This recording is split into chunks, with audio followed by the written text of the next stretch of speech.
This is the story of the Great Train Wreck of 1918.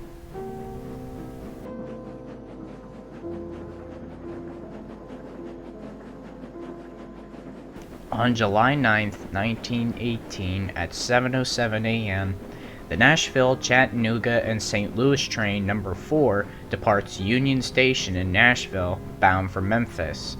The train is pulled by G8A class locomotive No. 282, a 460 built by Baldwin. It was pulling 2 mail and baggage cars and 6 wooden coaches. Meanwhile, in the opposite direction, train No. 1, pulled by G8A 281, was heading into Nashville from Memphis, containing 1 baggage car, 6 wooden coaches, and 2 Pullman steel cars. Train No. 1 had departed Mackenzie 4 hours earlier and passed Bellevue at 7:09 a.m., running 35 minutes late. Both trains required the use of a single-track section approximately 10 miles long in the western portion of Nashville. According to practices, the inbound train retained the right-of-way.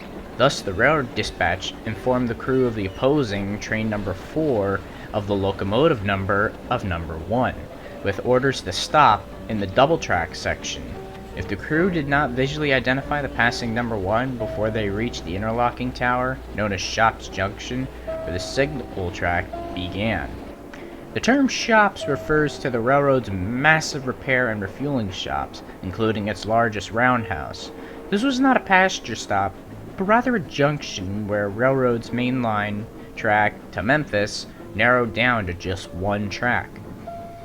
While train No. 4 traversed into the double-track section, the conductor delegated the responsibility of identifying the No. 1 to the remainder of the crew. While he was collecting tickets, he mistook the sound of the passing switch engine with empty passenger cars as the actual No. 1 train. The crew either made the same error or were negligent in properly identifying the train.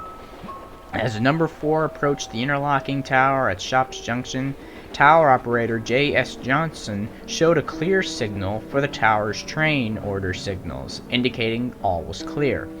As he stopped to record the train in his logs, he realized that No. 1 had not yet passed, as the entry was not shown in his journal. Then he realized this mistake. He reported to the dispatcher, who telegraphed back saying, "He meets No. 1 there. Can you stop him?" Johnson sounded the emergency whistle from the tower, but there was no one at the rear of No. 4 to hear it. So the train passed on through the signal on the assumption that No. 1 had already passed and all was clear, when in reality, No. 1 hadn't even arrived yet. Also, the engineer and conductor failed to visually inspect the train's register at Shops Junction in order to confirm whether No. 1 had even passed yet. That was required by operating instructions issued by railroad management prior to the wreck, which clearly wasn't followed. Shortly after 7:20 a.m., though, the worst nightmares come true.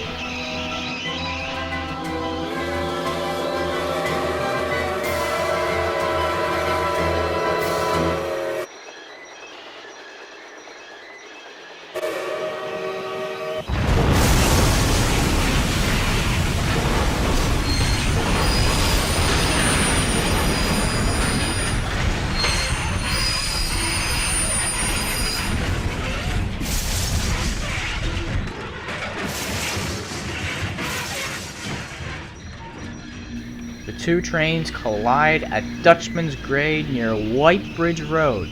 It is estimated that the westbound train was traveling at around 50 miles an hour, while the Nashville-bound train was running at 60 miles an hour. Many of the wooden coaches were either crushed, hurled sideways, or telescoped into one another. The sound of the collision could be heard 2 miles away. This was also supposed to be the last trip before the retirement of the engineer of the Nashville-bound train. Guess that wasn't happening. The Interstate Commerce Commission listed the official dead at 101, though some reports list the death toll as high as 121. At least 171 people were injured. Many of the victims were African American laborers from Arkansas and Memphis who were coming to work at the gunpowder plant in Old Hickory outside of Nashville for the First World War. As many as 50,000 people came to the track that day to help rescue survivors, search for their loved ones, or just simply witness the horrific scene. So there's the question. How on earth could such a disaster happen? And why? Well, in the official report, the Interstate Commerce Commission was very harsh on the railroad.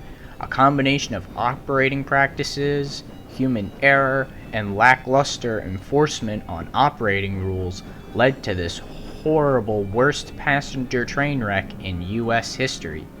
Had the signal tower operator properly left his signal at danger and the conductor monitored his train progress rather than entrusting it to a subordinate, and had the crew inspected the train's register at Shops Junction as required, the accident may have been prevented. But it wasn't. And now we have to live with it. The wreck, however, spelled the end for old wooden coaches, and nowadays, as seen today, all passenger coaches and freight cars are now made of hard steel. However, even 100 years later, this wreck still has significance. In the 1970s, songwriters Bobby Braddock and Raphael Van Hoy told the story of the wreck in the song The Great Nashville Railroad Disaster, a True Story. The song was recorded by country music singer David Allan Coe on his 1980 album I've Got Something to Say. Of course, I can't show you examples because copyright. The locomotives involved in the wreck were presumed scrapped by a lot of people, but ironically, they weren't. 281 and 282's boilers were pulled from the wreckage and were later rebuilt in 1919 along with the rest of the locomotives in the class, and continued in service throughout the two world wars until their official retirement in 1947 and 1948. Sadly though, neither locomotive were preserved. 281 was scrapped in June 1948, and 282 was scrapped in April 1949.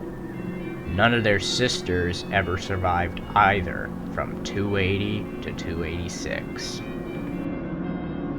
One of the worst train wrecks in American history, it'll never be forgotten. However, some say, even 100 years later, we haven't learned the lessons yet. In the morning of July 12, 2016, the Andre Carato train collision happened in the late afternoon in a single-track section of the Bari-Barlettia Railway, where two trains collided head-on with each other. That wreck killed 23 people, including both drivers, one conductor, 19 passengers, and one civilian who was close by to where the crash happened, injuring 54 as well.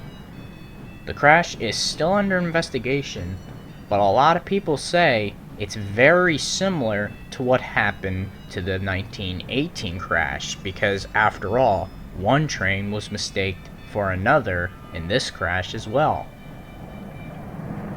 Which begs the question, have we seen the last great train wreck of 1918? I hope not.